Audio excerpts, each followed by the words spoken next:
Hi, folks. Welcome to week 7. Hello to Daniel and Brian. We are going to spend the first part of our class period today talking about rhetoric of things. And I don't have a copy to show you because I have an e-copy.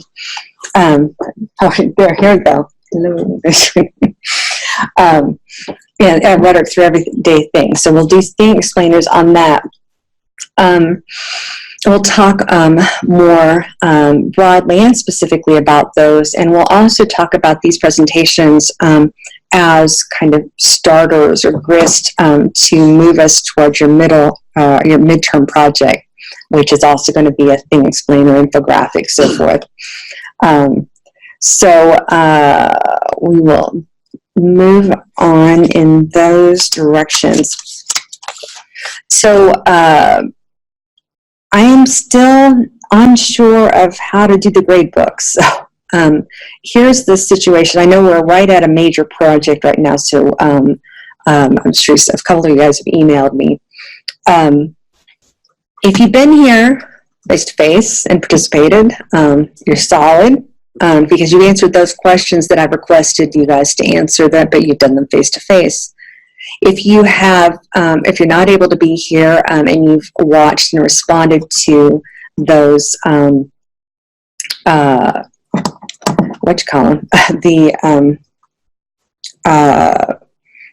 recordings, and also I call them PBDs, or prompt by topic, in a timely manner. You've done them in ways that show that you've clearly done the reading and that you're engaging with the reading and the ideas and with one another, then you're in excellent shape. That's a full A. If you're missing one here or there, then you're probably still okay too. But that doesn't need to be a guessing game. But I am keeping up with those grades. I will communicate them to you, if not in D2L, then some other kind of more caveman way. I don't know, so send a tablet or something like that.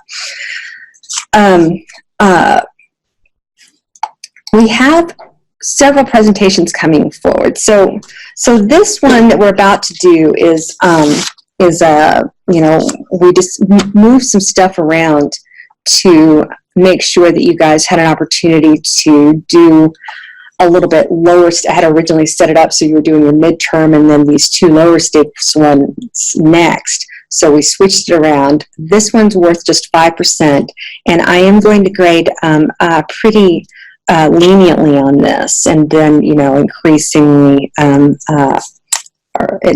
less so. I'll grade generously, and I'm gonna get stricter as I go on. But you guys' feedback. So this is just 5%, as you can see from the syllabus. Yeah. So we're doing this one. That's 30% is the midterm. We're doing this rhetoric of things, and then we're doing the visual rhetorics, which is still life with rhetoric, which I'm really looking forward to talking to you guys about. And so that is the next few weeks. So it's this smaller presentation, and there's one more smaller presentation in the midterm. That's where we landed with that? Exactly. So next week, no face-to-face class. But yes, no face-to-face class meeting. But I've got some stuff loaded into the D2L for us to talk about, and I will go over that after you guys have an opportunity to present. And then, as I said, we'll do still life, which is going to be similar, but I hope that you guys will apply some of the feedback that we'll talk about this time. And then, so I'll be in Philadelphia for the conference next week, and then still life. And then after that is your midterm project, which again, I hope you will be able to apply stuff to that. I'll be able to, at that point, to my a couple of other classes, I'm having them do these infograph explaining things, but this is the first time I've ever done it. First time, I don't know how I randomly ran into that book and thought, oh my God, this would be fantastic. So I recognize that you don't have models because you're doing it for the first time. So I'm the main things I'm looking for are not design. They're you may not hit exactly the mark that you want. This is not a class in design. This is not a class in visual rhetoric, even as a topic of study, though this still life with rhetoric is definitely going to have that, and some of the rhetoric to everyday things does as well. But I do want you guys to engage in these texts, and you're doing this in the same way as conceptually, analytically as you would in text with the 3 thesis-driven kind of response paper, a book review or something like that. You're just doing it visually and communicating it in very simplified language. So what I hope you'll do, and I want us to talk a little bit more about too, and also I'll talk about ways that we could also bulk up, enhance, deepen some of the presentations that I'm already looking at. They're quite interesting, but even more, like adding visuals and things like that. So, do you care specifically which delivery method for the midterm? This short one is just a Word doc that I have, and I have links pasted into it. But I was thinking, I like the for how I'm visualizing, and to remind you, I'm doing ID. Mm-hmm. I like this sort of top-down, one long kind of document. I do too, yeah. A little like the website, but I don't know if I can remember HTML well enough to mock something up like that. So I might use something like PictoChart. Yeah, my students are having a lot of luck with that. I'm going to go ahead and share a screen if I'm not already doing that, which I don't think I am. Yeah, share. This is actually, it seems to be pretty user-friendly. I'll go ahead and play. I just used it once last year for a presentation, and I liked that you can make almost like a flyer. Yeah. And it seemed to let you go pretty far down. Like, I don't want to do I don't want to do anything kind of lateral, because that doesn't make sense with what I'm doing for the presentation. Like, you need to follow it like a flow chart, like top to bottom. Yeah. In design. Yeah, I think so. It's not like that Meerkat one that I've shown you guys. Exactly. Yes, that's the ideal. I don't think I can mock something like that up from a technical perspective. But yeah, something like this would let me lay it out. So it would look impressive like that. It would look like I'd written the code and stuff behind that without having to do it. Well, I don't know that it's necessary to. Why aren't you playing anything? Because we want to see it. That's why. Come on. Okay. Well, picture this. But it is easy to use, as I understand it. And you can go as long as you want, and it's just a matter of if you can get in that damn thing. Look at the video. I'll go ahead and link to it from my computer here. But it's got a series of choices of templates. I've linked to it from your assignments. So this is what is an infographic. Here's some a variety of the infographics. The one about the how many cats. This long one.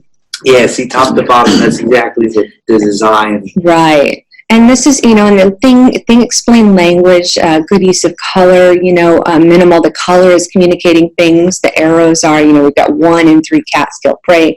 This is the cat we're talking about. Of these cats, this is what they do during the week, and so forth. And then there's a useful one that I haven't spoken to you guys about that is really useful. I mean, I guess it's nice to know about the murder cats too. But let's see, where is this one? Yeah, this we get more out of Google infograph. It's really useful. What you want, how to Google it. It's got so this is the site that I'm looking for.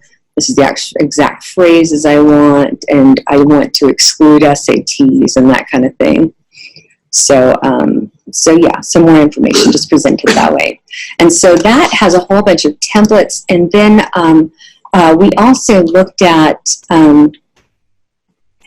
this, what is an infographic here, which has a bunch of templates for you too. So I can, for example, use this template. And then just, you know, I can move stuff around, see how many choices there are. There are tons.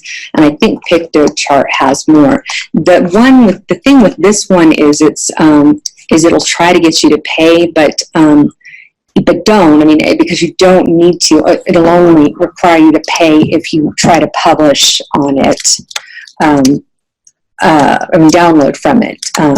You can just, there's a stable URL that you can use.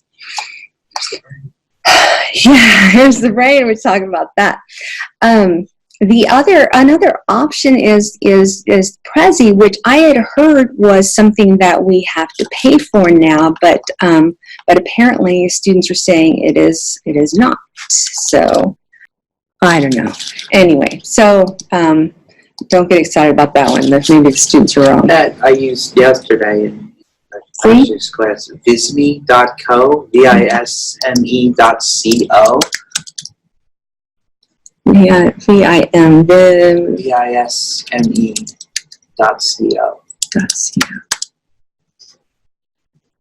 That's like a really, really fancy PowerPoint. You can't change the animation, it all moves lateral, but it has the free version.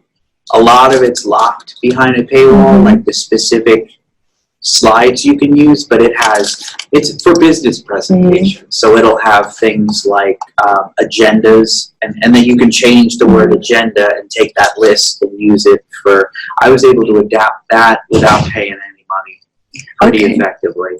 So wonderful. So yeah, if I think I created, if I haven't already, a space for you guys to share with one another. Yeah, maybe questions would be a good place to put it. So maybe the one that you mentioned, or a couple that you've mentioned, Brian. And I don't know if you have some that you've used before. Just the picture. I've used the PictoChart. It's good, right? And my students really like it. And if I could show you this damn video, I'll put it up there so you can look at it. It's really, they felt and I felt a lot more comfortable with the idea of working with this. So I'll have to get out of this student read thing to actually do it. But if you guys will share what you're working with too, the reason why I would like for you, you're not required to do visuals. I think the thing explains it well enough, but I was thinking as I was looking at your projects, which were really strong, I was thinking, do any of you guys have the thing explainer with you? No, I guess the one day I took it out of my, but if you guys recall, he makes use of pictures in addition to the text, which I think is effective in a variety of ways. They're almost like blueprints. They are blueprints, yeah, and though you won't necessarily be pointing at things, I can't make it go. But like I mentioned, my students, my undergraduates in the literature class are doing these things for. Let's do it for Beloved, yeah. And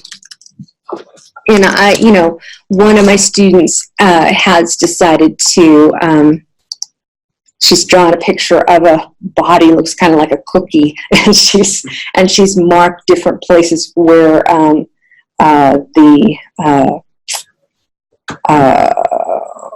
feet, and does she have, does she have 2 feet or 4, these kind of animal metaphors and so forth. I thought, a lot of these in the everyday things, what are through everyday things thing, we could supplement with, Marilyn Cooper's talking about a dragonfly. So I could see a picture of a dragonfly that did a thing explainer maybe at the top, and then offered a quote or an example along the side. This heliotropic, the plants turning towards the sun, helping us understand that with that visual. We've got, the dish, a single dish, rhetoric is cookery. We could do, I don't know what, what's the meat and what's the corn, I don't know. But they said this is an inexhaustible model for new feminist historiographies. The stereoscope, that Fleckenstein is talking about. That doesn't mean that not including these things was a problem at all. It's just that let's think about how we might be able to use these to our advantage. So thinking forward as we're dealing with rhetoric of hope, which, I guess would be a lot of dealing with Obama's images, which I think probably because she makes such extensive use of the images themselves would be important. But it'll also be, I think, a useful thing for you to think about going forward. So an image on a single page, which is what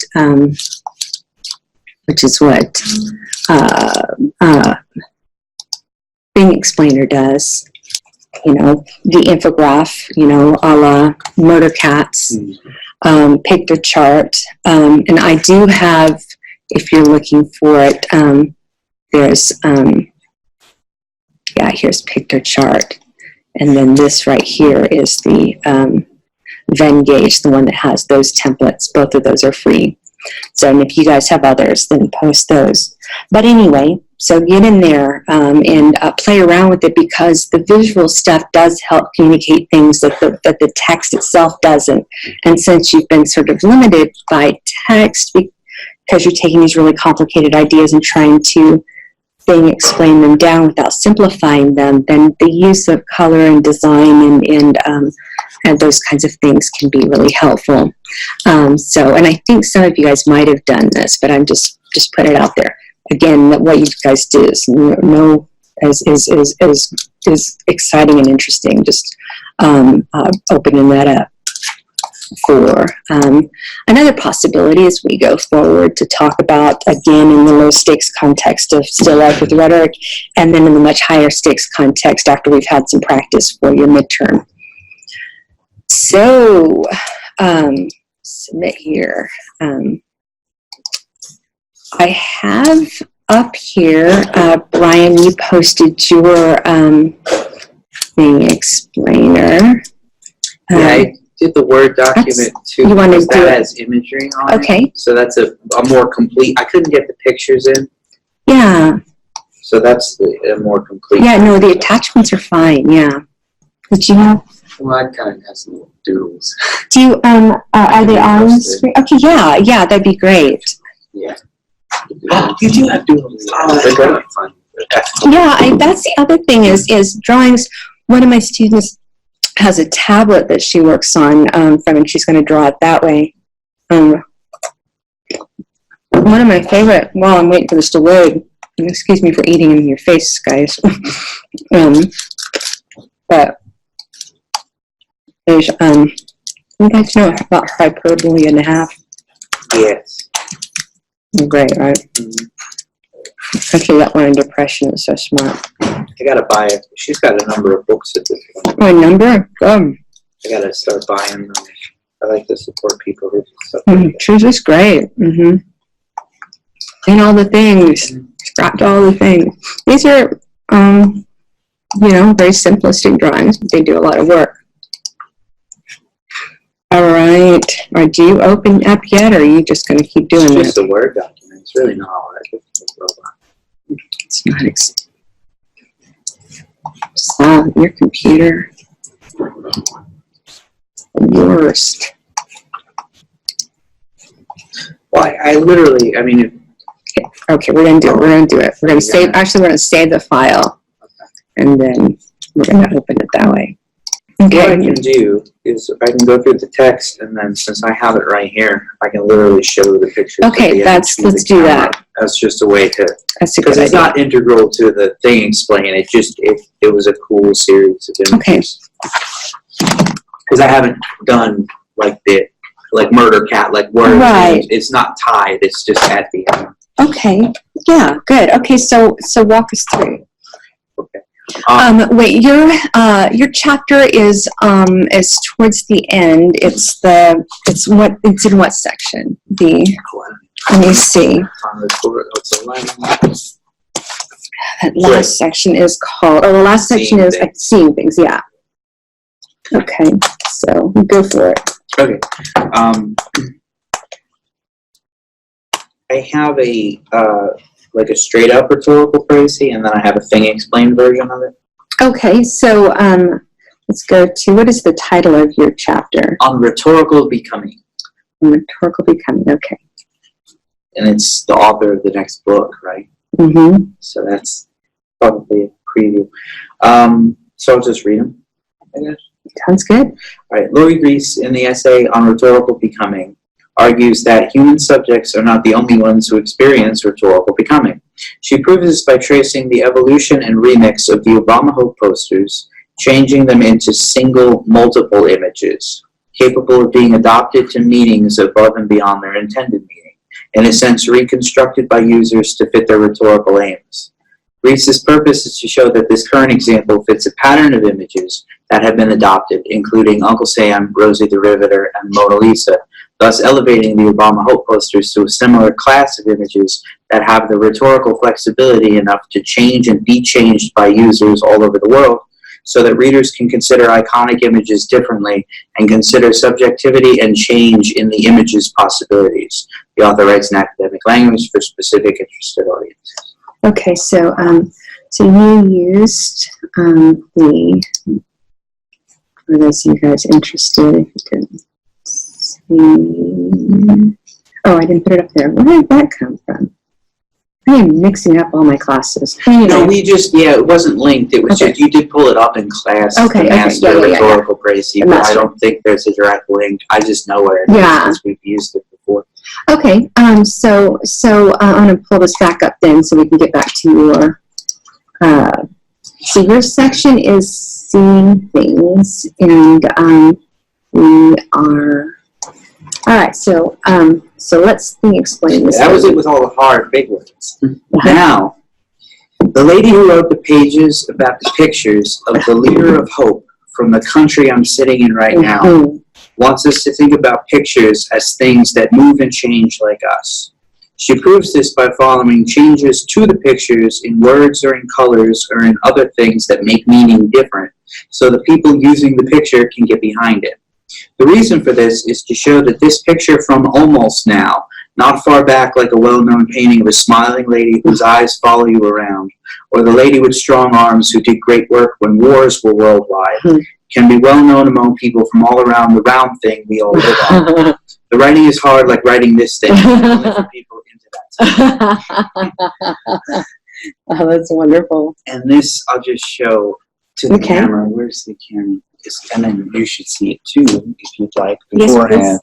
It's the evolution of Rosie the Riveter. It's we can do it, then we all can do it. So it's inclusive. The women are different. And then an anime version of it. There's a little note at the bottom that says that the original third picture I had was actually Rosie the Riveter with Donald Trump in a headlock. I couldn't leave it because it looked like she had a tattoo of like a middle finger on her arm, and I was like, I don't know, let me just find something slightly different. So just rest assured that image does exist. No, it's out there. Very easily. So that the three in a row kind of shows how. And I mean, the image, the rhetoric of the image would have been established with Rosie the Riveter specifically, was like drumming up, women can work in fabric, we can do this, so everybody pitch in, do your part, kind of World War II era stuff. Right. And then it became, with the second image, with the different women, we can do this, multiracial, collective, women as a broader than the white woman in the one image. It became like a collective we can do it. And then now it's so iconic that literally when you want to remix an image with an anime character, the pose is enough to anybody standing like that, it invokes Rosie the Riveter. Right, right. And Greece argues that you have to start to look at images as being subjective because of this change that, like, the woman who made the anime character going like that might forever always think of that first when Rosie the Riveter comes up because of the connection to it, or people that adopt the middle poster and take Rosie the Riveter as a collective instead of a single image are going to have different associations with it. And the Obama Hope, it was nope, was the immediate response to it was changing the word. They show in the article how it can be used to protest against the Obama administration with the drone policy was an issue. So then by using that image associated with pro-Obama and turning it or changing the color or the language, you change what that means and you can use it. Right, right. And also it still has the residue of the other meanings too. I like, in her, I don't remember if she does it in the chapter, but she uses the metaphor of a tumbleweed. But there's a tumbleweed? Yeah. I don't recall it. Well, there's a tumbleweed. The idea of the tumbleweed. I'm sure there are other kinds of tools for visualizing what she's talking about. She talks about a viral economy a lot in here. Okay. The tumbleweed is the same kind of thing. Like a tumbleweed, travels over space. It's not connected to anything, but it picks up stuff the whole time. It picks up and leaves behind things as it goes across. So it the image of Rosie the Riveter, it still holds a bit of the residue of the original meaning, as well as all of the complexity that surrounds that original meaning and any of its oppressive forces. And it gets remade, and then it gets unmade, and then it gets remade again, and then it folds all those things in. I saw, I think it was an advertisement for, the Suicide Squad, Harley Quinn movie, and she's doing this. I know it's Marilyn Monroe, Material Girl, though. And to me, the first thing I thought was, oh, it's Madonna, but no, it's not Madonna. It's Marilyn Monroe. Marilyn Monroe was remade through Madonna, who's trying to capitalize on and make fun of a lot of the Diamonds Are a Girl's Best Friend show that's happening there. And now I don't know what it means within the context of Harley Quinn, but it's weird that I just thought, oh, that's Madonna. No, it's not Madonna. Well, that's like when a cover song gets more famous than the original artist who wrote it. They get associated with the cover, not with the original person. Yeah, but Marilyn Monroe hasn't shaken loose, so that meaning is still embedded in it, whether we know it or not. Yeah. And that this was an unrelated article that I talked about last night was a Vietnamese rapper who protests the Vietnamese government from America has adopted a symbol of a zombie. And I argued a little bit that by taking something as cliche in America as a zombie that's like everywhere and using it as a symbol of protest was a way to take something. I mean, I don't know of anybody who would think of a zombie as a protest figure. It's an actual original meaning with something so tired. It's like they're everywhere. Zombies. I'm not so tired as to not be remade all the time. But it's being used. This is a literal. At first, I can't recall like a rallying cry of a zombie. It's a very interesting use of it, and the double meaning assigned there. And Greece is quoted in that article, not this specific essay, but quoted to discuss how the image makes you aware of your status, allowing the government of Vietnam to exist as it is, but after you kind of wake up from your zombie status, you then identify with the image as a rallying, like a banner you march behind. So the image doesn't change in that context, but the way you interact with it changes. So that would be kind of the same thing, but without physically changing the image. But everything in this particular article is about changing the image Right. So it's same concept, different illustration of it. I gotcha. Okay, that's interesting.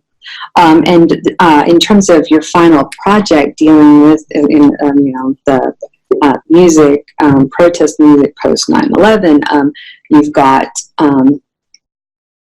I think you have now 2 pieces that you can include in your interchangeable bibliography, the Guerrillas piece and then the piece that you just spoke about, the zombie piece. So they all have more excited pages themselves. Right. And so, and I say that out loud because those of you guys listening might, sometimes we think that we have to have pieces that are absolutely directly, entirely relevant to that specific project. And then, you hear students saying, well, there's nothing that's ever been written about that thing, so I can't do a thing with it. But there are things that have been written adjacent to it, even if they haven't been written specifically about it, and those adjacent things are the ones that help serve it. Okay, so that section is seeing things, and she's got the writing things section too. They have the seeing things section where it's like things for seeing, right? She's talking about the stereoscope. Where that's a rhetorical agent that persuades us into a new way of seeing that's characterized by like hyper attention, because you guys saw it's those glasses that give in the 19th century that give 3D effect to an image that you see double of. So this allows us to see this false image of 3D, but it also, very specifically channels are seeing in very specific ways, which means that seeing is rhetorical. Its device makes it rhetorical, and that's a rhetorical agent that forces us to see things in certain ways. Like I can't remember what it's called, but I think I mentioned before the postcard from. That I think was one of the promotional materials that came out of Gone with the Wind that had a dual image. If you looked at it one way, it was Gone with the Wind, the South, and this in all its beauty, and then you twist it, and the other way that you see is slavery in the cotton fields, but not like in a grueling way, but as in a way, we're supporting this. so that is, this really rhetorical kind of things. So seeing things like things for seeing, but also seeing things not as a passive thing, but as an active rhetorical event. So how can seeing be a rhetorical event? Which the answer to that for yours is what? How can seeing be a rhetorical event? Well, I'd say you have to, the person doing the changing to the image has to see it in the first place and recognize its potential. In this case, we'll just stick with the Obama Hope poster because it's the article. Someone had to have seen that. It is rhetorical. I mean, it's a campaign poster. So it was already going to make you want to do something like vote for or support for somebody. So then based on your understanding of that original message, you can take that poster down and make a change to it so it then fits your message. And then when other people see that, they associate, they'll know what it is. It becomes iconic just through ubiquity at this point, through presence of, and that's why I think Reese talks about like a viral culture. Once this stuff hits the internet, it's everywhere. Right. And that allows you to effectively, quickly, and for very little money, change it, re-upload it, and then everyone knows what it's supposed to be in the first place. But if you're an anti-Obama organization, they'll see it as a critique of its original meaning. And most people might, and this isn't in the article, this is just me, I don't know that most people moving through or clicking around are gonna always register your change unless it's drastic. Like the nope, I don't know how many people would have seen that and not even noticed it was different because it's too subtle. So you'd have to really look at it to notice the change. But if you change it to a pastel, right, or if you change his face to someone else's face. If like Rosie the Riveter going like this, putting someone's head in there changes the image. It's immediate, and you can recognize it as you're going through.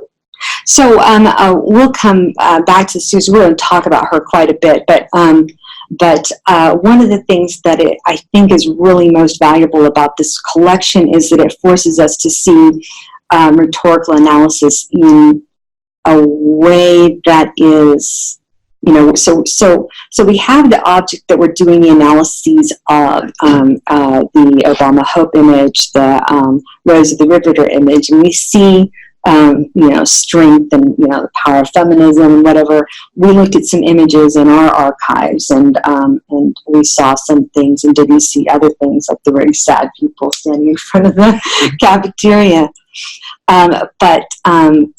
But this book does, what I think is really interesting is that that thing, its thingness, it only means something in relationship to other things.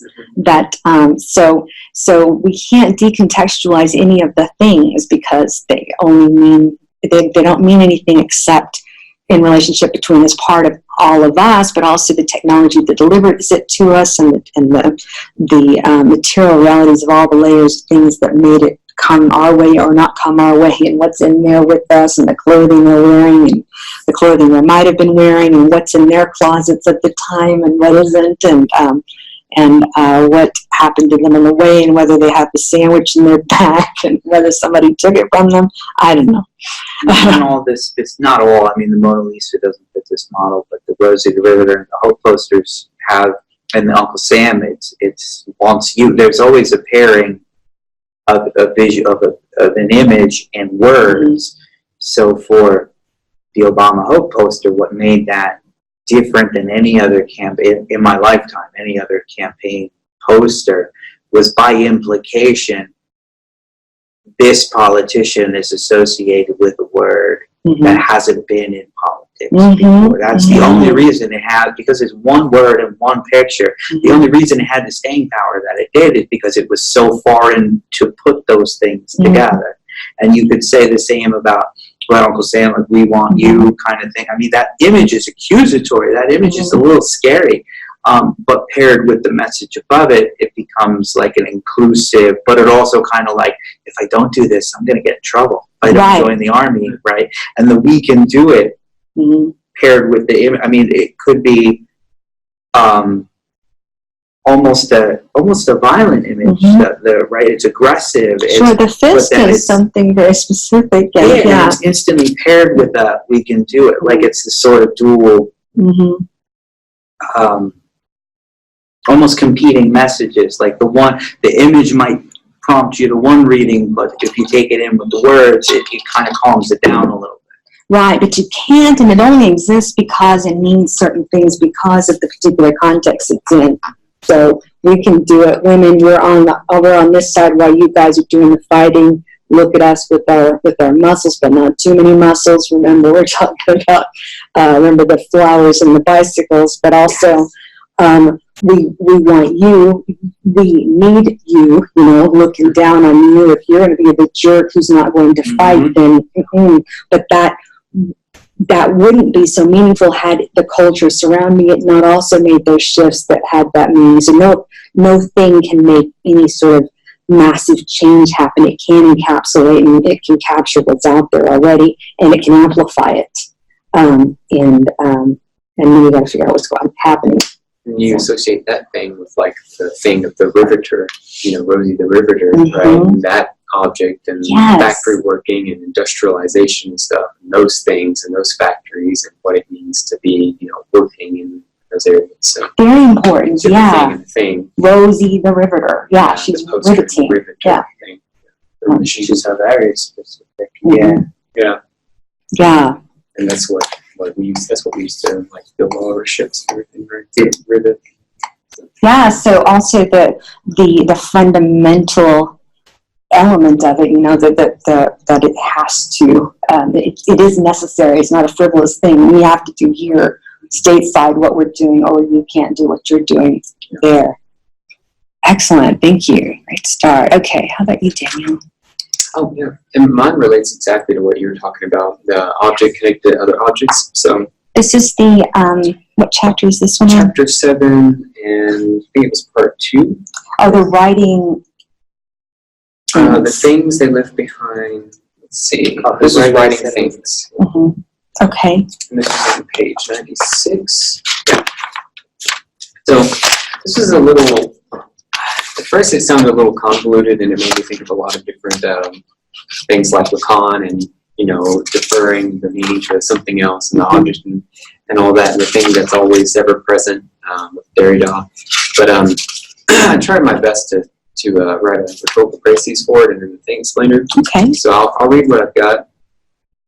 Kevin Rutherford and Jason Palmieri, in their essay The Things They Left Behind Toward an Object-Oriented History of Composition, assert that objects have their own agency and we need to decenter humans from their relation to objects. They support their claims by referencing past rhetorical research in ontology, as well as physicists' discussions of reality. Rutherford and Palmieri's purpose is to get humans to view objects from the perspective of other objects. It seemed that way to me. Yeah.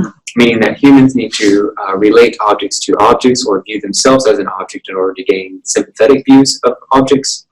The authors also stress the point that objects are autonomous and have their own agency. The authors write in a scholarly tone and maintain a heavy use of jargon throughout that may be difficult for some readers.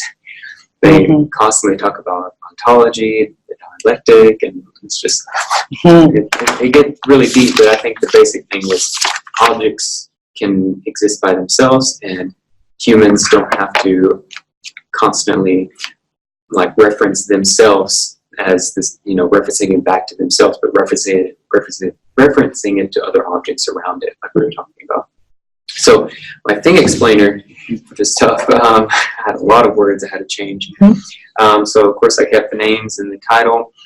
Kevin and Rutherford, Jason Palmieri, in their writing, The Things They Left Behind Toward an Object-Oriented History of Composition, say that things have their own power and we need to not make humans the center of their tie to things. They keep up their case by talking about past ways with word studies in the way of being, as well as those who study how heat and other things on the earth work in their language of what is real. Rutherford and Palmieri's reason is to get humans to view things from other things' point of view, meaning that humans need to understand things to things or view themselves as a thing in order to have carrying information. The writers also point out that things have their own important expression and have their own power. The people that explained the paper write in a college language tone and keep a heavy use of special words in the entire piece that may be hard for some reason.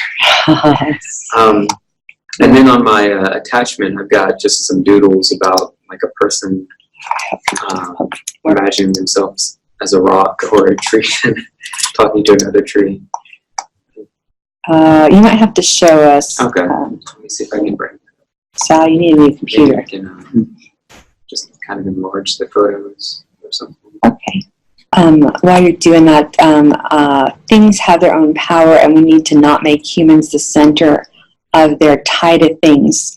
One of the many things I think that's so interesting about what this collection does is it talks about kind of rhetoric as the thing that ties the things together. That it's just like little silly doodles, but like I don't know if anybody can see.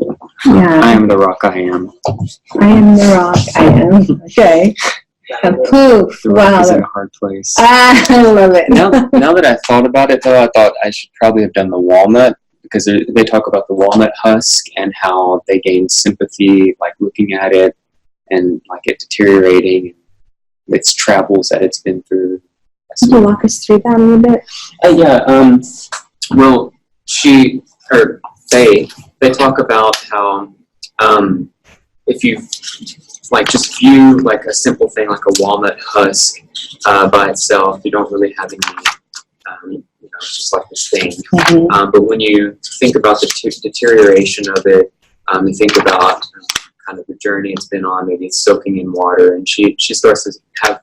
They talk about having sympathy for like, oh, this poor walnut husk is deteriorating, and I can't remember exactly what else they talked about with it, but that was an interesting example of that and other objects, and thinking about, it was kind of weird to me to think about being an object and looking at an object, but describing a human as an object.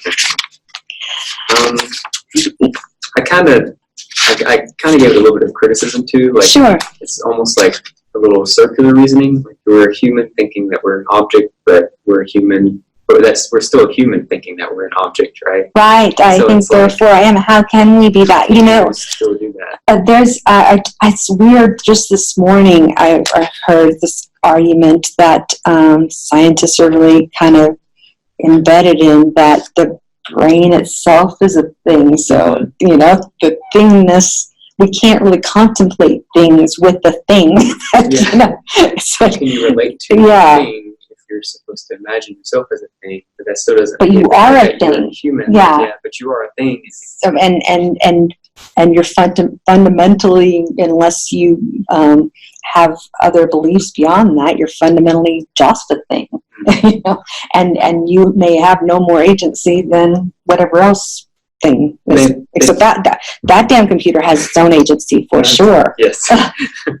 They do mention that example of the coffee table, and how, like, in physicists, that's their favorite example, because they talk about the electrons and protons and all that, and how if you look at it closely, it's all like moving, and there's other, I don't know, it gets complicated. Right. That's their favorite example, is the thing of the coffee table, and how it's not, it doesn't exist in that one dimension. There's other dimensions, and there's the protons and electrons and all that stuff that's constantly moving. And Right. when you look closer, there's other things within the thing. Mm-hmm. So, Yeah, and a long history of these things. And that's Buddhism, the very spread, going all the way back to the various things that everything is always connected to, like the trees that this thing became a part of. You know, going all the way back to whatever it was that fed that particular tree that became a thing, and then the jobs that the guys were given to do the cutting down, and the factory, and then the economic system that enabled it, and so forth. and it reminded me of a couple of things. It reminded me of reclaiming the bicycle, and looking at that object and that thing in relation to other things that were attached to it or modified, you know, and how the women created different things to go with it. And also the short story of The Adventure of Shed Number 5, I think. It's a Russian short story, where it's like from the perspective of this shed, and he's got like this, you know, cabbage and barrels inside of it, and it's connecting, or it's thinking about his relationship to the other sheds next to him, and dreaming of becoming a bicycle and traveling and leaving, and it immediately made me think of that. That's interesting. I don't know if you've read that or not. No, Russian short story. Yeah. There's something else for that. Yeah, again. I think it's The Adventures of Shed Number 5. I think that's the correct number. That should be enough to get through that. All right, so let's see what we have going next here. It sounds like it got a little philosophical with like thinking of a thing, and like there's this driving human need to separate yourself from the concept of a thing. Right? You can't be a thing because you're a person. But if you can empathize with a thing, does that make you a thing? Right? But that you can't be because you're a person, right? You have to you can't be a thing. But we think about each other in relation to ourselves. And when you said bicycle, it kind of made me think of the women in that. It was the one example, I'm going to mess his paraphrase up, but like it was his wife, it was his day off, he couldn't enjoy because he couldn't leave to enjoy his day off because he had to worry about his kids and his wife. So everything was put in relation to them. So by default, then she's a thing. Yeah, that's interesting. Children are things. I think that's his name, Victor Plevin. Oh, Victor Plevin. Oh, yeah. He wrote Amen Ra. Okay, so just buy more. 12, I think is what it is. So just buy more of his stuff. Yeah. Okay, I know the author. I just didn't know that word. Okay, so Abigail, it's not opening this. That is nobody's fault but this computer, but I did open it on my computer with no problem, but there wasn't any voiceover for that. So if you don't mind giving it another go and letting us know when it's up there, and we'll remember to show that. Okay, let's go to this open again and see. We have covered seeing things and writing things. Let's see if we can get something from the first section. This is handy for taking notes on and highlighting it. I just still want to open something that opens it. Okay, so the first one is the new ontology of persuasion, and so before we do get into that, let's look at like what in the world is the old ontology of persuasion, first of all, we talked a little bit about that, but what in the world does ontology mean? You guys read it enough, so, but, right, the nature of being, the thingness of things. Yeah, which does sound very zen, like it's a thing. Right, it is, right, so, totally unattached thingness, nothing, a set of concepts in a subject or area or domain that shows the properties and the relations between them. So the assemblage then that we're talking about. And so they're saying that the old ontology is about that, deals with things over which we have control or against which we're working. Like I am struggling with this computer or against this. And it's opposite to me. It's there's a hammer over my head or whatever. But this new ontology, he's starting, with Heidegger. He's looking at this old High German word, which does come up in one of the other definition, Ding. I don't speak German, certainly not old High German. That its meaning is embedded in gathering as a deliberate, to deliberate on a matter under discussion, a contested matter. So the rhetoric is in the gathering, and the gathering includes the things, and we're all things within that, and all the things that are in this room are parts of that thing. And they also define how we use that space. I don't know if somebody did the chapter on the one about how our writing space defines how we enact with the writing, culture of writing. Isn't that a whole field now? The way, like what's going on in your head while you're writing. Oh, this is reminding me of something. Maybe it's a little related. Does that ringing a bell? Yeah, we've had a conversation about this. Oh, this is gonna bother. We're talking about the old protocol analysis studies of in the 70s. I think so. Where they try to write down what they're thinking while they're writing. Yeah. That thing. Yeah, and they were kind of trying to bring it back a little bit, and it's like.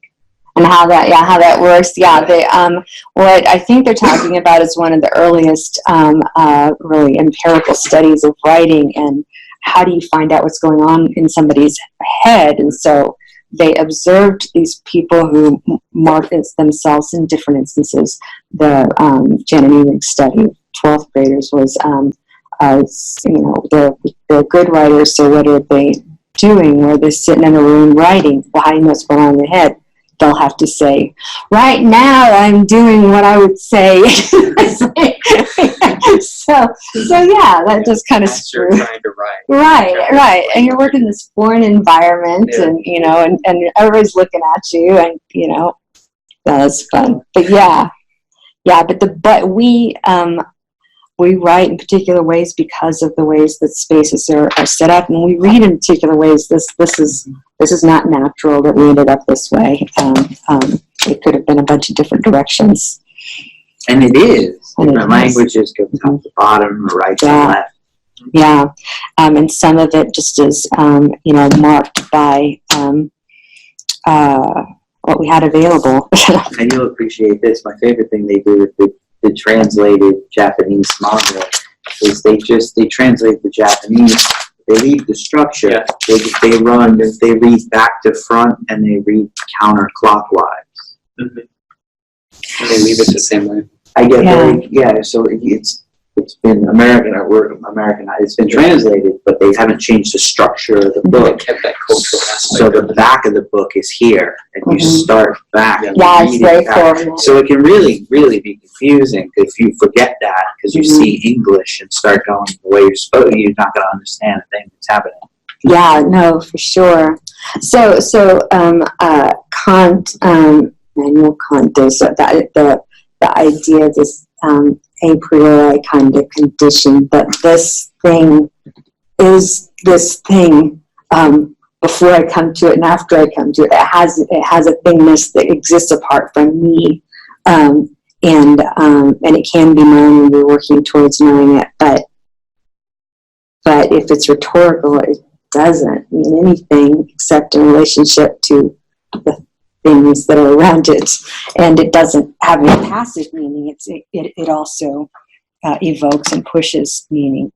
That rhetoric is the art of being between things, yet also being their means of connection. So it's the rhetoric is the web or whatever it is that ties us all together in this dynamic way that all of us and all the things affect.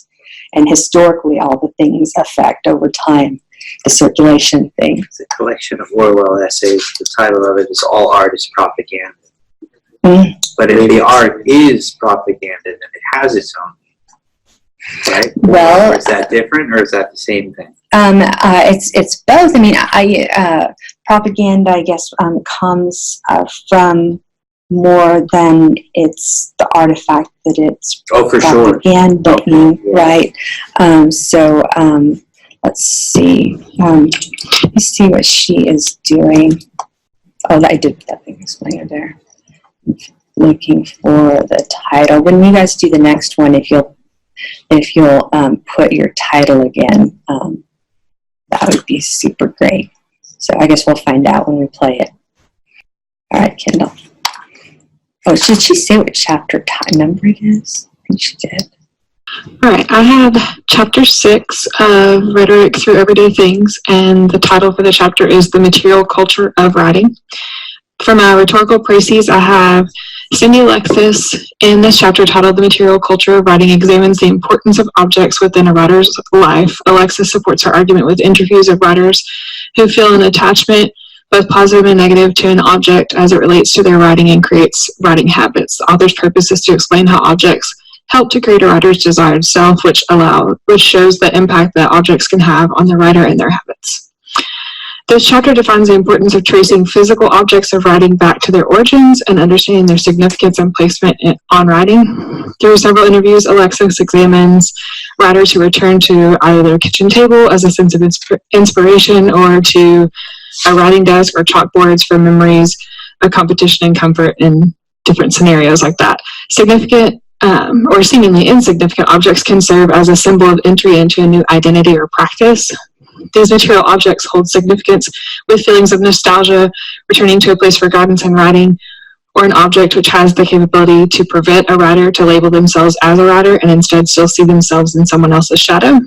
Alexis states for those who write every day, objects that populate their habitats tell a story about their values, histories, identities, practices, and imagined futures. Reading this chapter reminds me of Deborah Brandt's work in The Rise of Writing, and it feels like an extension of her work, or possibly a deeper look into a specific part of it as we learn to write and what holds importance in our writing, whether that be habits or physical material things in our writing spaces or where we write. And then material items also signal how affirmative feelings toward objects are connected to early experiences around learning to write.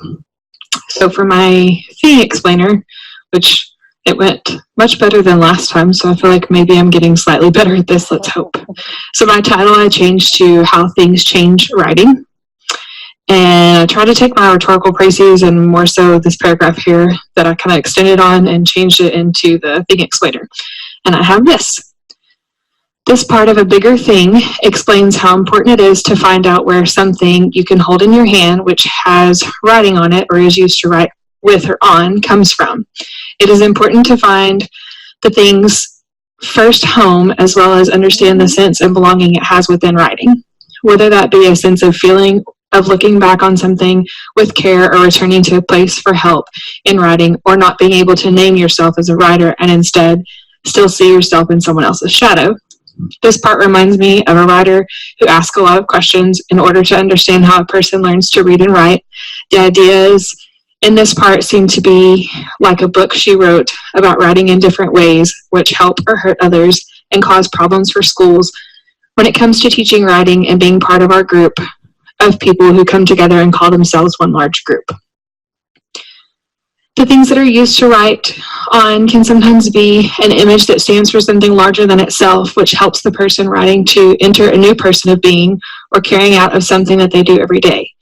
Anyone who writes every day, there are things that help them with writing, and the moves that they make when writing tell a story about what is important to them, their past, their person, a thing they do every day, and imagined futures. Good feelings about things one can hold or use can help make learning to write something that is fun to do and creates happy thoughts and feelings. Have to say that the Think Explainer, like I said, was a little bit easier this time. It actually didn't make me change as many words as I thought it would. I don't know if I just thought through it more when I was writing my notes for this to make it less complex and to think through those 1,000 words as I was writing, or I'm not sure what the difference was. I didn't have to change quite as many things, but the things I had to change were very difficult, like finding a new word or a way to explain identity and practice. I think those were the two most difficult things. I tried to look at the definitions and break down the definitions, or look for the thesaurus and look for simpler words, or even break down the simpler words. I couldn't use words like action or activity to explain practice, and that was really difficult. But it was an interesting experience. I like this. So thank you, Kendall. And what you were saying at the end in terms of having to look up these terms, identity and practice and action, and then break those down further and further and further. That's exactly the kinds of joy I was hoping that you guys would pull out from this, because it forces us to really know the hell out of this stuff. And I think it's because we're getting more familiar with it. Yeah, is it getting easier? Last question. Having that list of those words when I went to the link, I was like, okay, yeah, this word. So are you using the do you take your Précis and dump it into anything anymore? You still do? You don't? Because no, I type out. Like, I ran into the first, obviously, president didn't work. Obama wouldn't work. But leader of hope work from America didn't work. So the place that I'm sitting right now, it's just thinking about it. You got your brain tools in a for different way. Yeah, it usually translates to more words though, like, because you can't use the specific word. Like, I couldn't use America, or I don't think I could use country either. So that had to become the place I'm sitting in right now. Yeah, which is much more, many more words. But it also makes it a lot less abstract, and now you're a thing in a space in relationship to other things, right? So, I would like to, when we do this next time, Still Life with Rhetoric, and of course we're doing this low stakes kind of thing, and remember, I'm grading really generously. This was great. These have been great thus far. But Kendall and others, if you would also save your documents, I think must have to be PDF, because I guess we can open Words or PowerPoints, I'm sorry. But that way we could go back. I wanted to go back and look at the words that you ended up using for identity and practice and actions and so forth. So we'll have a chance to go back to those things.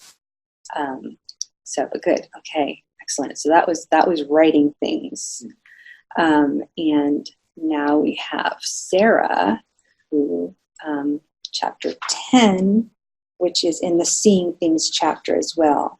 Oh, yeah, so interesting. So look for it intense. Hi, everyone. So for my chapter from Rhetoric Through Everyday Things, I used the rhetorical Précis model to create my original chapter summary explanation, and then I took that original explanation and pasted it into the Simple Writer to create my Thing Explained version. So the original chapter explanation, chapter title was Circulatory Intensities, Take a Book, Return a Book. In the original explanation, I wrote that Brian J. McNeely in the chapter Circulatory Intensities, Take a Book, Return a Book, explores the events and stories that flow through and near one library, an ideographic account of the multisensory effects and suasive circulatory intensities surrounding ubiquitous objects, books. McNeely supports the topic by explaining and discussing disclosive ambience, embedded moralities, effective affordances, rhythms, worldish attunements, suasive circulations, and rhetorical situatedness. The author's purpose is to show that we should acknowledge circulations beyond discourses and that we can do so in the careful scientific methods described in the essay. The author writes in a formal academic tone for other rhetorical scholars. So in this original explanation, a lot of the language from the text, very wordy, very dense. I had a really difficult time trying to break this down into a thing explained version, but this is eventually what I came to. My thing explained chapter title was Sharp Feelings That Happen in Circles, Take a Book, Return a Book, and thing explaining that rhetorical précis read that Brian J. McNeely in the part Circulatory Intensities, Take a Book, Return a Book looks at the events and stories that go through and near one place where books are taken and brought back. History that looks at many single cases of the put-on fronts that mirror the many senses and strong, sharp feelings that happen in circles around normal, everywhere things, books. McNeely backs up the point by explaining and talking about discovering how we are being in the world, how we fit into the world, fixed ideas of right and wrong learned from earlier happenings, the ongoing circle of things in normal life, world-forming ways to fit in, strong, sharp feelings that happen in circles, and the positions we find us in. The writer's point is to show that we should know about repeated circle systems beyond spoken words, and that we can do so in the careful, sound ways made clear in this writing. The writer writes in a serious, school-like tone for other people who teach and study words and their power. Love it. Love it. Yeah. So poetic, these things. I really like what it gets at. Let's see if we can actually, I think she does have it so we can see it. Yeah. Like sharp feeling that happen in circles. Love that.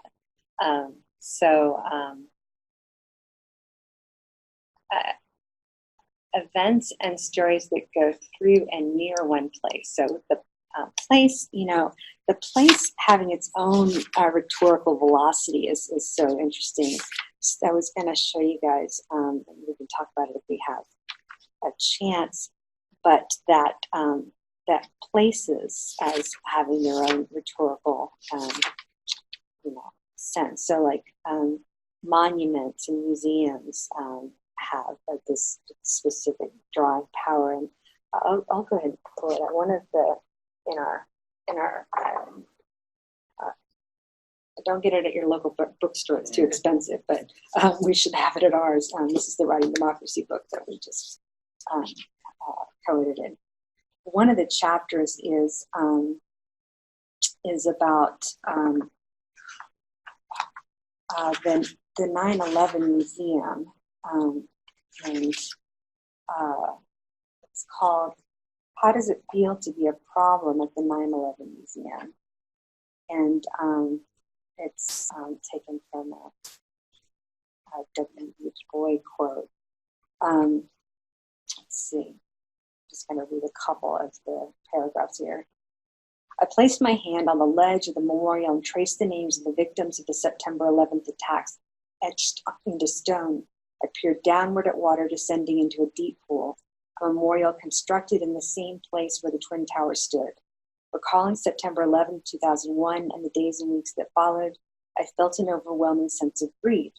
I was in high school in New Jersey, about 20 miles from New York City, when the terrorist attacks happened, and I immediately witnessed the repercussions for Muslims. Like my classmates, I was terrified by what I witnessed in the news. At school, class discussions focused on the necessity of punishing those who committed these atrocities. I remember one of my peers said, "We need to kill all Muslims, wipe them out." I looked around, and my classmates were either silent or nodding in agreement. I was the only Muslim in the room, and our New Jersey community mosques were on high alert after threats were sent and homes were vandalized. And then just this next 2 paragraphs. While standing in line to purchase tickets and enter the 9/11 museum, my brother asked me, "Why are people looking at us?" Going to the 9/11 museum and Memorial Museum and reliving that day is painful for anyone. Being visibly Muslim and wearing hijab at ground zero adds another layer to the experience. That day, I felt I understand Du Bois' definition of double consciousness, the quote, sense of always looking at oneself through the eyes of others thing. Yeah. I was hyper aware of my surroundings and how my movements and expressions could be interpreted. I wondered if these museum goers grouped my brother and me with the perpetrators, the followers of Islam. Officially open to the public. So it talks about being defined as an other and us and them approach, mainly looking at the educational materials that they use. Throughout the museum, visitors read words such as terrorist and hijacker, words which typically have been used to refer to Muslim acts of violence since September 11th. Ottoman notes the discussion of Islam is in the museum is almost entirely within the context of terrorism. In addition, terms such as Islamist and jihadist are used frequently. The use of phrases such as radical Islamic extremists or Islamic terrorists is actually much more disputed by politicians and scholars, but the museum uses these terms freely to describe the events. For example, in the Historical Impact Curriculum Resources section of the 9/11 Memorial and Museum website titled Islamic Extremism in the Last 20 Years, students are asked to list all the terrorist attacks conducted by Islamic extremists in the past 20 years, and to answer questions such as, what is Islamic extremism? What are its goals? How do Islamic extremists work to achieve these goals? Islamist is the name of it. The assignment is to work on a mini research project comparing an Islamist extremist terrorist attack from the last 20 years to 9/11. Each group will select a different terrorist attack. It is categorized as appropriate for grades 7 to 12. An assignment like this, listing all the terrorist attacks committed by Muslims, will likely alienate any Muslim students in a class while reinforcing the notion that Islam is a violent religion and that violence in the world is caused by Muslims. So she offers some alternative examples. But anyway, the curriculum and the space itself has its own, rhetorical velocity. But yeah, I love that. The circulation of these events and stories as she experienced events and stories as her body, as a thing goes through these spaces. A history that looks at many single cases of the put-on fronts that mirror the many senses and strong, sharp feelings. I love this, that happen when, as in circles around normal everywhere things, books, but thinking about the writing things, the desks and so forth. The other one talks about discovering how we are being in the world, how we fit in the world, fixed ideas of right and wrong learned from earlier happenings and the ongoing circle of things in normal life. Forming ways to fit in strong, sharp feelings that happen in circles, in addition to access it. Yeah. My students in 615, that class that you guys took, and if you guys are working on a PhD here, you'll take for students working on their PhDs. And one of the things we do is a dissertation plan, and I'm asking them to explain the parts of a dissertation plan, that research question and data collection and so forth, which has been so interesting. Jacoby, one of the students who couldn't be there the week that we were assigning this, used just those thing explainers to create a deeply revised version of his pre-proposal. He said it was the easiest, best thing ever. But my favorite thing is that somebody ended up, because the word dissertation isn't there, so she called it the big learning paper. I will never forget that. That was my favorite. All right, so how do we have Abigail? Thank you for reposting. Let's look at this one. Is Column of Things. That's the end. That's the QWERTY keyboard. So let's get Sarah's. We've got that one. Savannah's was 12. So we'll look at 12 first. Oh, she's got a great. She's going to add. Here's her rhetorical précis. And I think this is a good idea for you guys to do the précis and then to thing explain it.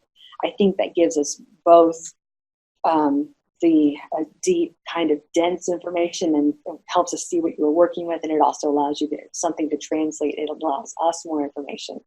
And so also in the future, if you want to be thinking about how to incorporate infographics, you don't have to, but some sort of maybe an image, a single image like they do in the thing explainer, that might also add to the layers of interest. I'm thinking about the corn husk that Daniel's talking about.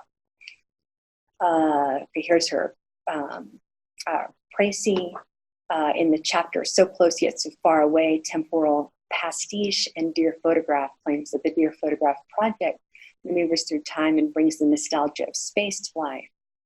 Lacey supports her argument by illustrating the examples of the photograph held in front of the same setting in the past with the words from the people who have emotional ties to that location. The author's purpose is to convince the reader that the best form of photograph to capture the nostalgic elements of the place is an old printed photograph rather than an image on a phone. This is because the time between the original picture and the current location makes the scene larger than a digital rendering could represent. The author writes in a subtly informal tone while still maintaining credibility over the subject matter for anyone who wants an idea about how to capture an essence of the past. We've been talking a lot about memories in the past. She says that in the part "So Close to," she says that the picture things, she said that the picture thing people do travels through time and brings the warm feeling of the space to life. I love it. Lacey shows the pictures of the places held in front of the same setting in the past with the words from the people who have strong feelings about the place. You're right. There's more words, but I love it. She does this because she wants the reader to know that the best form of the picture is to show the strong feelings of the places in the old picture that you can hold rather than an image on the phone. That's because the time between the first picture and place now needs to seem longer than the picture on the phone can show. As she writes in a tone like she's talking to a friend, while showing that she knows what she's talking about. She's writing for anyone who wants to show their strong feelings of a place in the past. Let's see. That might, there might be something useful having maybe an images of a side-by-side, handheld photograph next to the juxtaposition. Raises questions about memory and our remembrance of things past. It made me think of, memory itself is a rhetorical event and how we capture that in things. And I was thinking of the thingness of a memory of my great-grandmother. I thought I remembered her. She died when I was young, quite young. I remember her funeral because that was the only time I'd seen my Aunt Sharon cry. I've seen her cry quite a bit since then. She's a very wonderfully emotional person. But then I was watching with a sort of some critical distance, as I was an adult, the family films that we'd seen forever, on a projector, on a screen, sometimes on a sheet, when all the family's over and all the kids are on the floor and with blankets and so forth. And there's an image of my great-grandmother on a porch rocking in a rocking chair. I have no vision of her except that one, and I thought I was walking up to that space. And in my mind, that's real. But I don't think I remember the actual her. I just remember the stories about her. And there's also, that we know, as I'm thinking about the brain as a thing, as matter, that we don't actually have access. Scientists have become arguing about to memory in any meaningful way, except for those people who have that. What is it called, where they remember every day, everything? It's like what we're doing on September 14th. Everything, right? Which which means that they can't get over grief or loss, or I don't know if they can form deep relationships. But we actually literally overwrite our memories every time we think about them. So every time we retell stories. Yeah. Yeah. So we don't have access to it. We really literally don't. And I don't know if this has ever happened to you, but I'm glad to know that it happens to people enough that there was a This American Life episode about it. But we were at a Christmas party, a holiday party in my husband's office, and I was telling this group this really wonderful story about how I was standing in line at the convenience store, and the guy holding a box of donuts and wearing saggy pants, his pants fell down to his ankles, and I laughed. And my husband said, he said, no, that happened to me. It was a donut store. It was not. It wasn't me at all. But I knew it was my story. I remember it happened. I could see it happening, and it most definitely happened at a convenience store. And I most definitely remember the conversation he had with the guy behind him. No, it's not real. It is his memory. So, anyway. It's looking like with a quick search, photographic memory and eidetic memory is like the same word. Oh. So that Yeah. might be where you're going. Yeah, I'm not sure. There's somebody famous who has that affliction.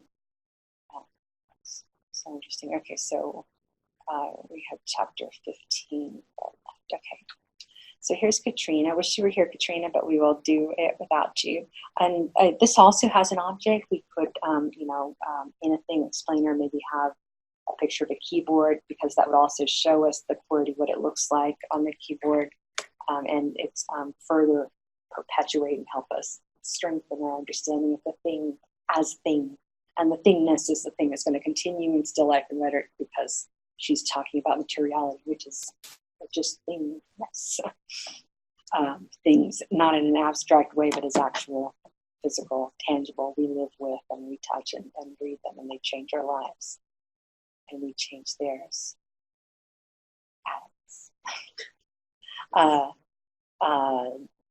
Brown and Rivers in the essay Encomium of QWERTY engaged the reader in a historiographical analysis, historiography, of the QWERTY keyboard that examines, quote, the ways that everyday objects produce effects, which we're seeing that in several of these things.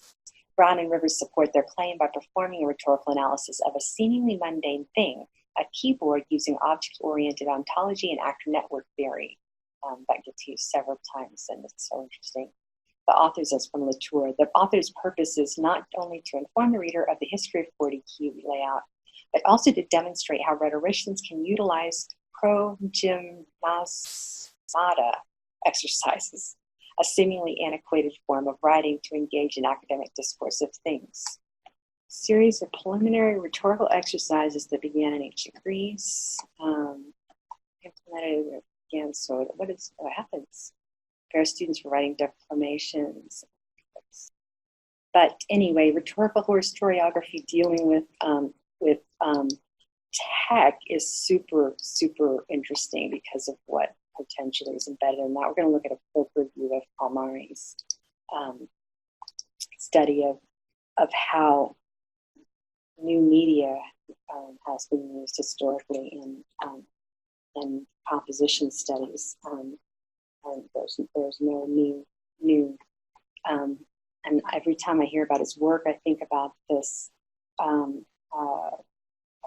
teacher resource that I found in that really wonderful half-price books. It's on Harry Hines, the giant one, about how to use an overhead projector, which was a brand new tech at that point, right? So how did they frame it then?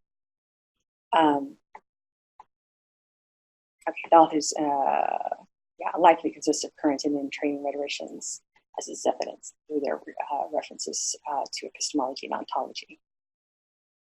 So, okay, in the paper, Encomium of QWERTY tell the reader in a study of written history about the QWERTY keyboard letterboard that reveals the way that simple things act on and act us around. I love that. This is a thing that keeps coming up through all of our chapters. We should memorize that and put it on t-shirts. the way that simple things act on and around us all the time. So we're not acting on them, they're acting on us. Brown and Rivers back their idea by doing a study of clock or a thing that appears boring, a computer letterboard, using the thing position study. Oh, I love this so much. A thing position study about what kinds of things are around us all the time. And the doer group of things idea. Ah, that's good too. You guys remind us to go back to these thing explainers as when we come back to still life. There's so much to unpack there. The writer's reason is not only to explain to the reader of the history of QWERTY key position, but to also show how people have written and spoken conversations about things can use a set of really old writing systems to talk to people in a language used in school to have a conversation of things. The people listening to the writers probably are already people who have written and spoken conversations about things, and people who want to be people who write and speak using conversations about things, as can be easily seen through their making note systems of ideas to explain something in the study about what kinds of things are around us all the time. Let's see. They use a thing position study about what kinds of things are around us all the time, and the doer group of things idea. Love it. All right. So that is a rhetoric of everyday things. Aren't you glad you didn't have to read that one by yourself? Yes. Still life. What's that? Ontology. I know these words. Still life with rhetoric is more accessible, but it is dense as hell. So I'm glad we're reading that one together as well. All right. Let's see what's what next. I think we've done this kind of stuff already. Objects, more than passive tools in the hands of objective human agents. What does it mean to say things are rhetorical? I think we've kind of dealt with that, right? To ground rhetoric's scope and meaning in terms of symbolic human actions. In order to say that things provoke thought. QWERTY keyboard. Incite feeling, which, the photographs. Circulate effects on the Hope Obama poster, right? Arouse in us a sense of wonder about form. Yeah. Why does this matter, and what does this tell us about how rhetoric can work? How potentially relevant to your own developing ideas? Okay, yeah. All right. So, finally, the title is. What's the total title? Total title. Through everyday. Rhetoric through everyday things. Okay. So he's not. Why that preposition and not another? Why rhetoric through everyday things, not rhetoric about everyday things, or rhetoric about everyday things? Passes through to other things. Like the rhetoric of one thing goes to the other. That contributes to that rhetoric. It's just kind of, it feeds off each other. So it's like the objects is connected to another object. It's not just by itself. So it's the rhetoric of the other things. Right, and the necessarily active nature of it, the circulatory nature of it. I love that. Did we add to that? We look at it like a facilitator. If we were to communicate on a building, we would use a thing. Right? We use a phone, we would use something to facilitate the conversation. So like an active through is what we want to do through an intermediary. Yeah, right. And there's also, of course, rhetoric through the everyday things happening at whatever space it is that you are holding that particular telephone or whatever, and in the ways that you do, and what's embedded in that, and the noise that is surrounding it. The fact that I was at one coffee shop that closed at 3 yesterday, and so I had to leave. I go to another coffee shop, and I got a call at 5, and I had to go outside. There's somebody over there talking really loudly, and my attempt to move away from anyway, rhetoric's everywhere, and it's not passive, and I do love the idea of rhetoric not being embedded in any one thing. or even in the lens that we use to understand it, but in the assemblage of things, the throughness. Right, right. And there's no starting point and there's no ending point. It's just through. Okay.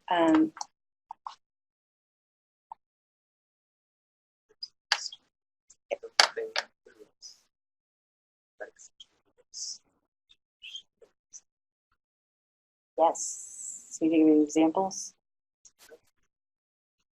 What about in travel?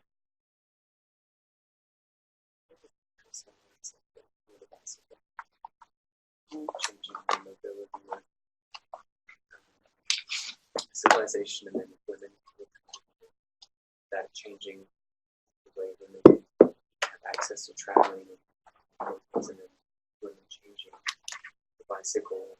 Just kind of this back and forth thing that affects. Yeah. And things like highways that help us, make us rethink who we are as a country as we connect ourselves in different ways, and the westward expansion and the railroad and the things that happen with that. Lots of particular road examples in there. It is. And the rhetoric surrounding all of that too. Things like the rhetorics of immigration reform that were apparently the first ones targeted Chinese immigrants pretty terribly, and so interestingly, Chinese immigrants were coming through the Mexico border because it was supposed to be a crackdown, not for Mexican immigrants coming in, but anyway, things change, and then they don't.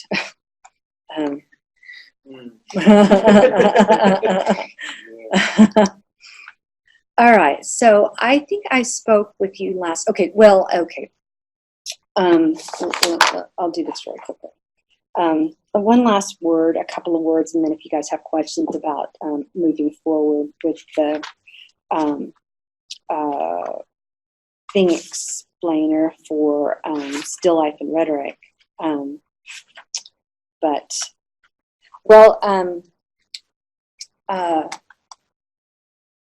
What I want you guys to be doing for next time is the same thing, but maybe stretch yourselves even further. Just knowing that you're going to have to be juggling a lot more concepts when you do the midterm. So,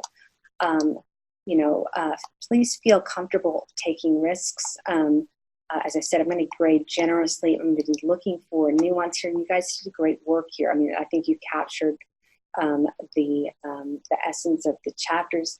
These weren't easy, were they? And so many of the things were miles and millions of miles and planets away from the 1,000 words that we had access to. But in still life and rhetoric, I think you guys did do this. The chapters had, of course, contributed to the larger project that was this rhetoric through everyday things. In the same way, of course, this is a single author piece, The Still Life with Rhetoric, a new materialist approach for visual rhetorics. Brian King is kind of a framer on this. Got a picture of Steve Jobs that says, Jobs? Who's this? That's a dude. The Duke, okay. Yes, we scan. Dope. Oh, interesting. Anyway, joke. Brains. Okay, so anyway, so we're looking at how these circulate.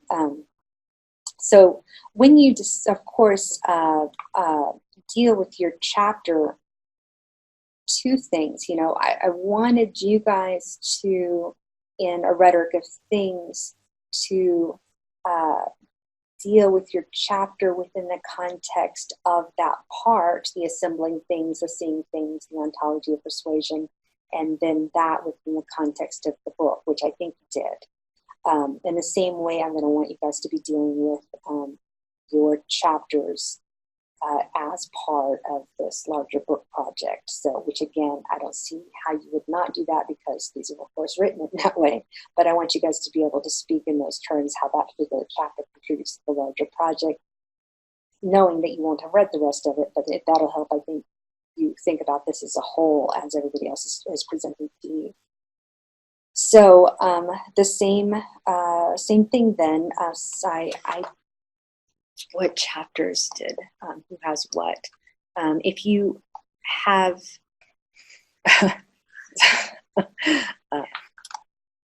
You will receive many submissions. that's just an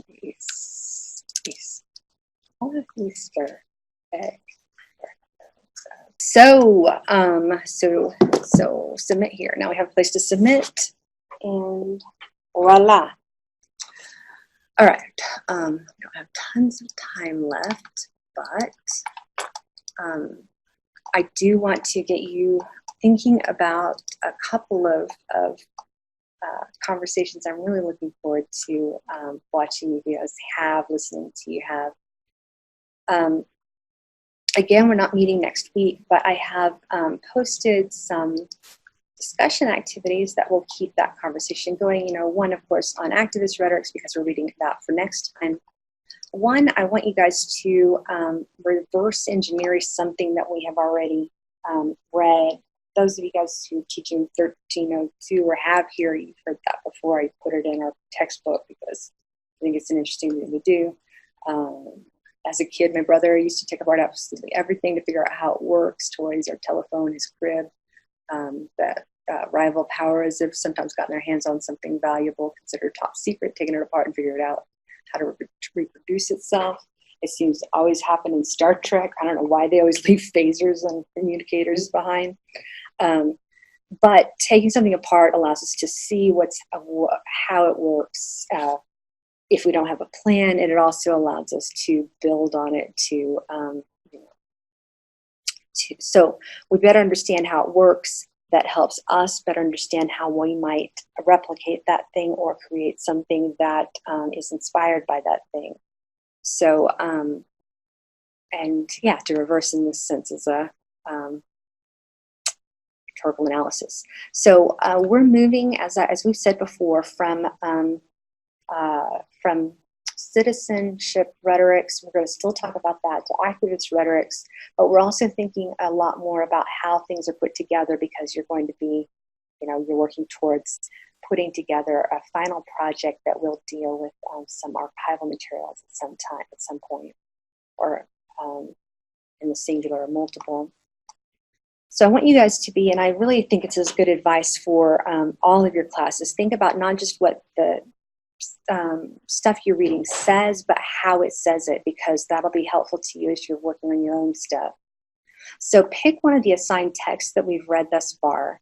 So get in here and place dibs on it, because I don't want you to start working on it and somebody else has gotten it. So what are they arguing? I think we pretty well know that because we've had these conversations together. What evidence do we use? You don't have to use a ton of it, but a couple of bits of evidence that they use to support that argument. Again, we had that conversation too.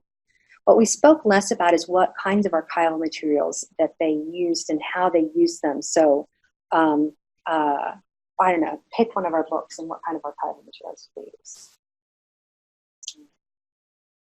When you're talking about the bicycle example earlier, yeah. So instruction manuals, advertisements. Mm-hmm. You mean that we'll do a book or a part? A book, an entire book. So the single, that's it. That's it. Yes, we don't.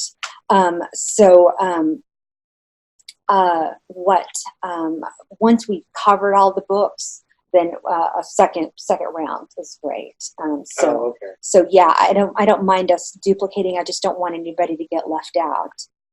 Okay. What is the research question? dig around. Where do you expect to find the research question? Yeah, in the introduction, towards the beginning. Let's see.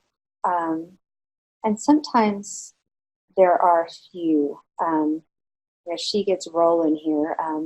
How has this particular image come to lead such an extraordinary rhetorical life? How did it go from materializing in one among hundreds of photographs taken at a press conference in 2006 to a cultural icon, national symbol, and powerful rhetorical actant to in just a few short years? These are sort of the general questions that lead into it, but the actual research question is just about the materiality of these images, where and how images travel, and whom they've encountered, and what lives they've led, through what path, how did these images come to mean. So dig for that. Think about that in terms of their central argument. Quote it in page number if you can. Some of these deal clearly with citizenship, like Amy Wan's book does for sure. Others maybe less so, but try to draw those relationships for us as you do, because that's also what you're already doing with your thing explainer for your midterm. Gosh, what's going on with my phone? And then everybody deals with rhetoric a little bit different. You are going to be talking about rhetoric in particular ways. The rhetoric through everyday things is talking about rhetoric through relationships amongst things. So think about that. Think about it in terms of activist rhetorics. You don't have to spend a lot of time on these questions. Just spend a little bit of time on these questions. So that you can think about just the ways that these studies are set up, so that you can begin to think about your own studies. And then the thing that I really want you to do is mine this. Oh, I'm sorry, but let's go back to the archival materials.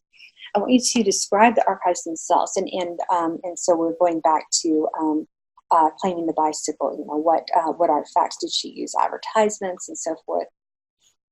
Did she say where she found them? And a lot of times the information is not freely available at regular libraries. What were you going to say? Yeah, I was nodding yes. I seem to recall seeing photographed by the owner or by the author under most of the things. So that was either her personal collection or it was submitted by the people who had it. Depending on if I'm remembering the word wrong. Yeah. No, it's very, very common for people to do archival research on artifacts that they acquired by chance. I argue and have argued and have published arguments about the fact that we owe it to whomever it is that whose stories we're capturing, if they want us to do that, and that's the case with these activists and their artifacts, to find a way to preserve it for future researchers to get a hold of. For example, I have been chasing these papers for a secret committee that investigated how to desegregate our campus. They're referenced. They don't exist. He didn't donate them. So not everybody's always going to want to have these materials donated, but I do think that it is irresponsible for us to have these hidden up in some attic somewhere. And other disciplines, especially history, require as a discipline a responsibility to one another to allow people to return to the primary source documents that you use, so that you can. Which means if we're too strict about it, that we're just going to be doing studies on things that already have well-equipped, well-studied, well-appointed libraries, but we can still do that if we work with librarians. So that. Sometimes they'll offer in the acknowledgments where they get it, if it's not in a public repository. But I do want you guys thinking about, where are these things?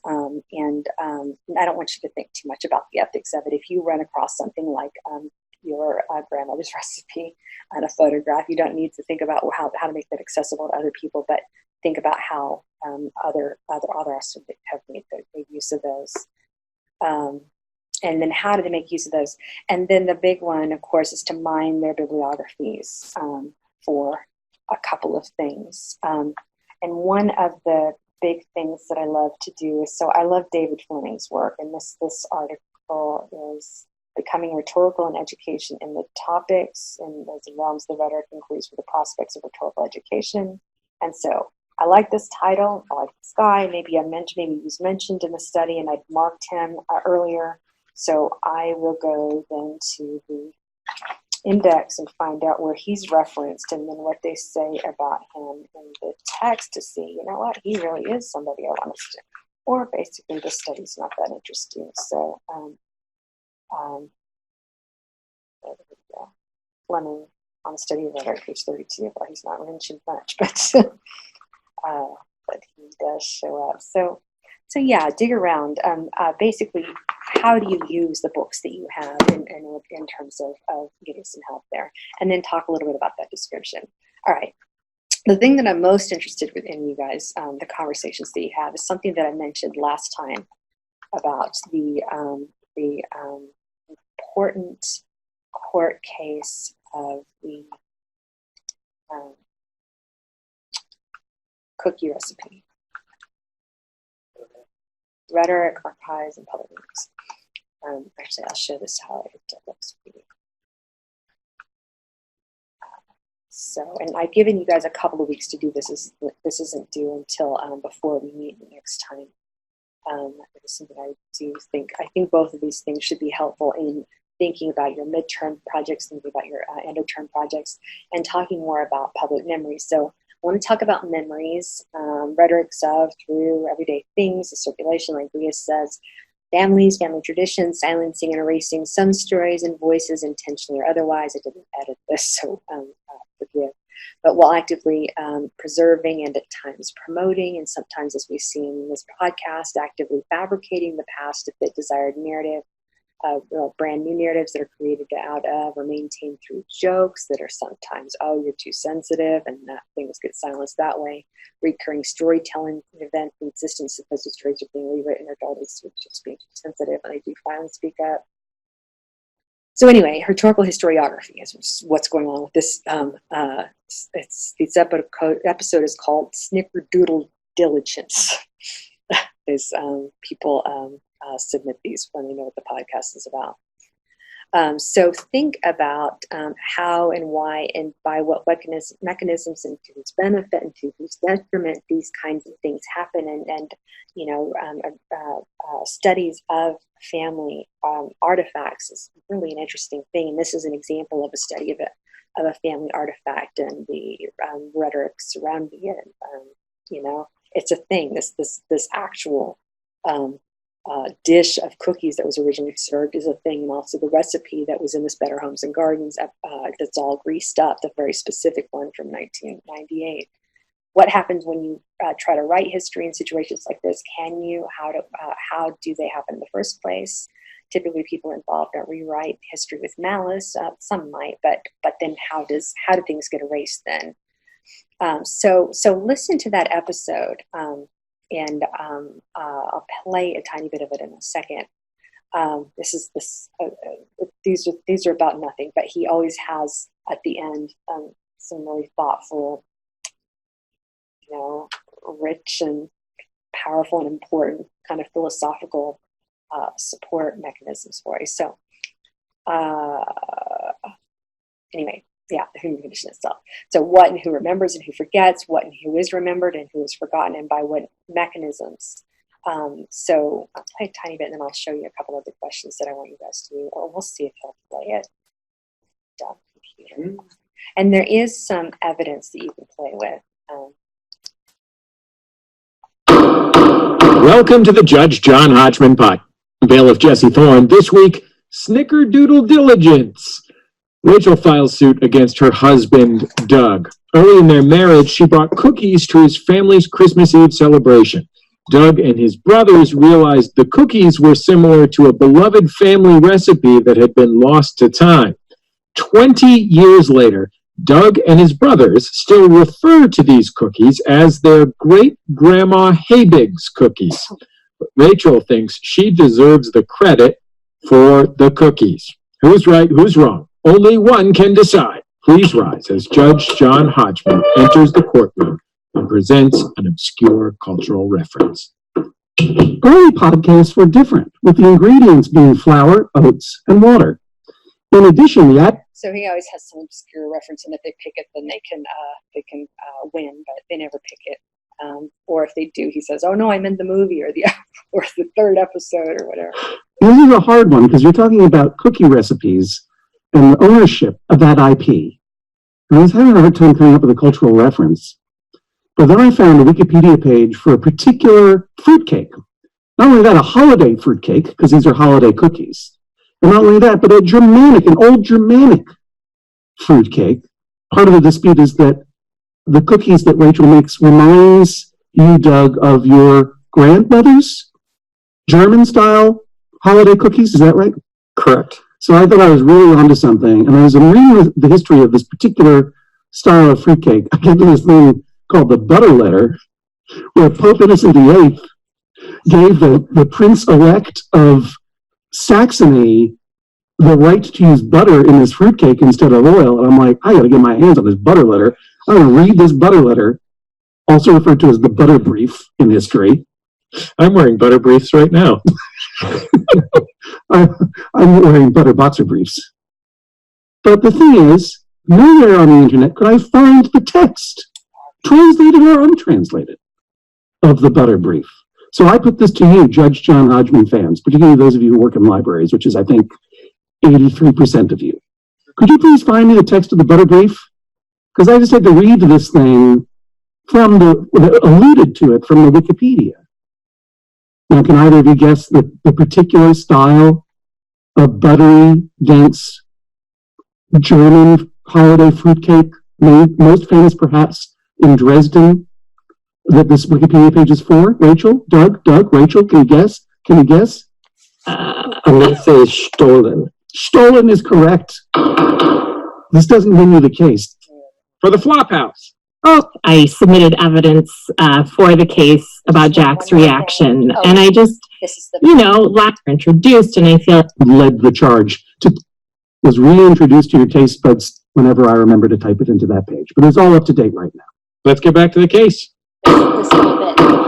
May I presume that your grandmother, Mary, is no longer living? Correct. Did she ever write down the recipe for the actual Hebig cookies? To the best of my knowledge, no. There are other recipes of things that she would make that survived, but we don't know where that recipe is. If it lives on somewhere, or we have no idea. Once the style of molassesy, gingery, savory cookie was reintroduced to your taste buds, sending you hurtling back through time to your beloved childhood, and you sought to reclaim that childhood, did it occur to you that you could maybe ask, go through her stuff, see if that original recipe was there somewhere? Did not that curiosity spark you to go on a journey to find the original recipe? Because I would have. No, I at that point felt like we had, in essence, rediscovered her recipe and felt like it was already there with us. Was it you, Doug, or was it Jim or Scott who led the charge to take these cookies and ascribe them to your mythical great-grandmother, if she did indeed exist? I was the first person to bring up the idea, and both my brothers heartily agreed.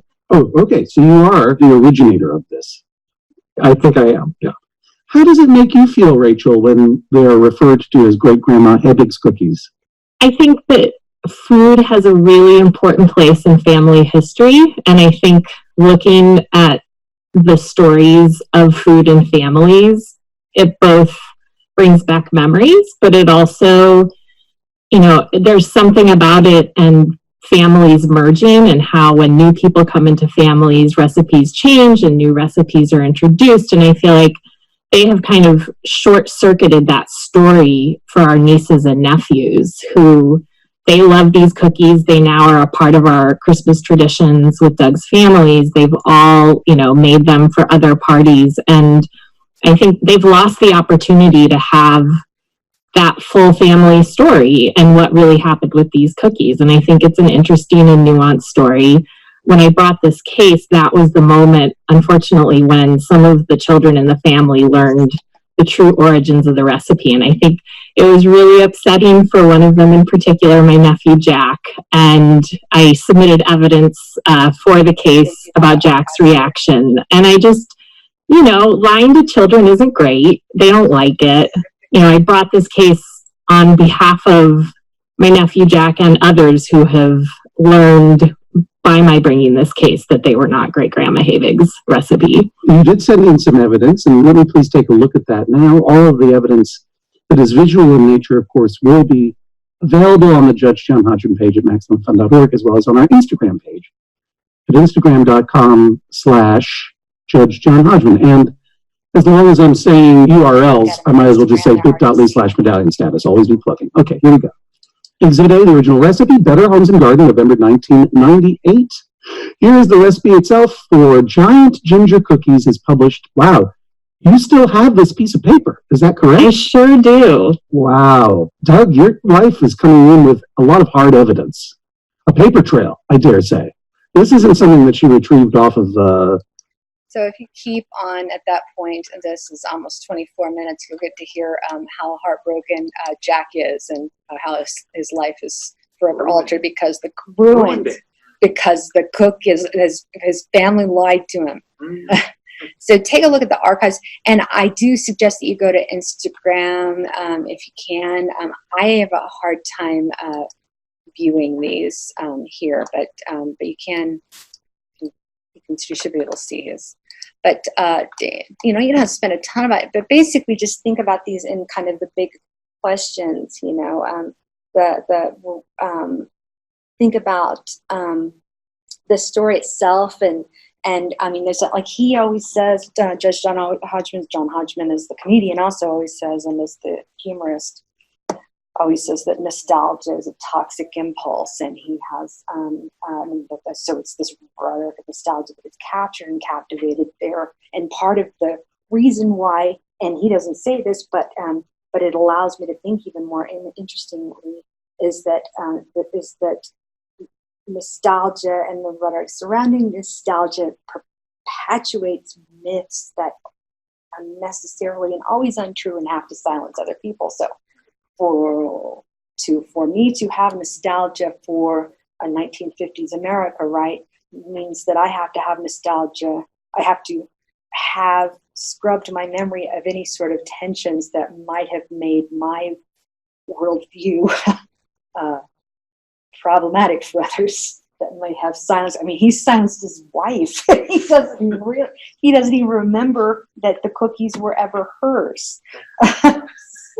So even this just sense that. So think about that, and think about it on like what it has to do with the archives in general, because she has this cookie recipe, but she didn't invent this cookie recipe either. So who owns it? And in a historical study, it might be interesting and important to maybe track down the author and ferret out the truth. But in rhetorical historiography and rhetorical analysis, what's interesting is the effect. It's like it doesn't really matter where it came from. It doesn't matter really the history of it, except to deal with it in terms of like circulation, to deal with it. Just think about it in everything that we've read thus far, and the magazine, her tearing it out, or whoever tore it out and gave it to her, the grease stains. There were multiple cookie recipes, and then that cookie recipe that her husband now has and thinks is his and doesn't remember any stains being from her history with it, making those cookies for everybody around in all sorts of events. And then she brings it there. So think about that, and what it has to do teach us about the archives in general, where the archives are, where memories are, the rhetoric of memories, the problem of memories, and how stories silence things. And she even if you're interested in doing anything with food, there's tons of articles and studies about rhetorics of food and cookbooks and so forth. Rhetorics of nostalgia, rhetorics of memory. Think about Lone Star rhetorics, right? There's time. The barbecue one. Talk about that. Finding where barbecue sort of originated in Texas, or the home of barbecue, and how others kind of compare themselves to that particular location, and how each location has their own take on barbecue. Who has the best, and where did it come from, and how does that describe the people of that locality and their political maybe views? And what Katrina was saying about East Texas too, that's interesting, and then like the authenticity argument that the barbecues have been recognized. Yes. Like had one, the rules for it to be considered like maybe like Yeah. abortion. And who gets to say, you know, what's real and what's not, and who gets to claim as John Hodgman was saying, you know, the intellectual property that is this cookie recipe, and all of this bits of the authenticity in the bar, and you know, Dive and Real Austin and Real Barbecue. That doesn't even get into the even more complicated elements of family and family lore and family stories. And Where we take that barbecue. yeah, and going back to Angela's study, it's important because her grandmother made this cake for them, and also made it for the family for whom she was domestic for so long. And then that particular recipe had particular meaning. I mean, yeah. So anyway, I just want you guys to be thinking about it. Think about memory. Think about things. Definitely think about things. And yeah, there's no need to answer anything. These are just all to provoke conversation. So, all right.